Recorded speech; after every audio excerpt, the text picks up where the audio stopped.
I have a question about your point of view in these financial crisis situations. We don't have a lot of money, and to I think to create possibilities, opportunities. It takes a lot of resources. I think it takes a lot of resources, and not only financial. Also, I have to have the time to give to the mentally disabled. Yes. And time takes money, because then it takes more persons to help all the individuals who has to have a lot of opportunities. Mm-hmm. We can take care of them 24 hours a day in the hole and bath and everything. But the opportunities has shrunken, and it frustrates me a lot that I cannot have the time to take a stroll in the forest with someone, because I don't have the time for it. Well, I have at least 3 answers to that, maybe more.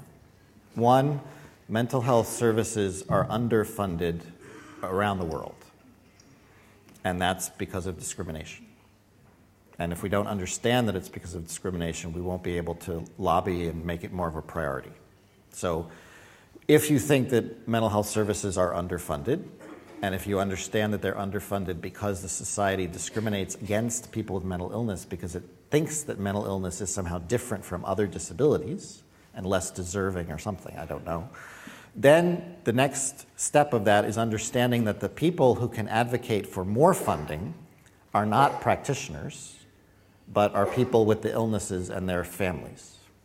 The only effective lobby to gain more funding for mental health services will come from the recovery community and from family members. Because when practitioners say we need more money, politicians say you never have enough. And I don't see anything for all the money I give you now, so stop complaining. In part, unfortunately, they're right that they don't see anything for the money they're being given, because the money they're giving, because this is answer number 2, the money they're giving is being spent in ways that are not the most efficient. So I don't know the Danish system, but I know you do still have some people in hospitals. Hospitals typically cost about $1,200 a day to keep someone in a hospital. That $1,200 could be spent on lots of walks in the park if the system understood that money invested in recovery support services saves money from hospitals and emergency rooms. If you're like us in America, you have a crisis-focused system, and you waste a lot of money on crisis services that could be prevented if people had lives. What is the number one predictor of readmission to hospital? And it's been true for over 100 years. Unemployment. The best way to keep somebody out of the hospital is for them to get a job. So money invested in supported employment will more than cover itself in the dollars it saves from the emergency rooms and the inpatient units. But it's a matter of reallocating those dollars. And that takes a lot of system savvy and political will. But it's happening everywhere. It's happening all across the world. So I'm confident it will happen here too. And we did studies in Connecticut when we were doing this work early on that showed that we could save millions of dollars by investing in things like walks in the park. That's not being fair, but you know what I mean. Recovery guides, recovery mentors could save millions of dollars in acute care costs. And I can send you those slides if you want to use them as weapons. Because it's evidence-based. Evidence shows that you save money through the use of recovery support services. And then there was a third answer. Third answer was, the third reason why it seems like it's going to be time and cost intensive to support people in community life is because we see that as our role, and again, we're misplacing the focus. It's not what we do that matters as much as what the person does. And if somebody wants to go bowling, we don't have to take them bowling. And we don't have to create a bowling club at the clubhouse. and take 5 people bowling. We can help this person join a bowling league that already exists in the community.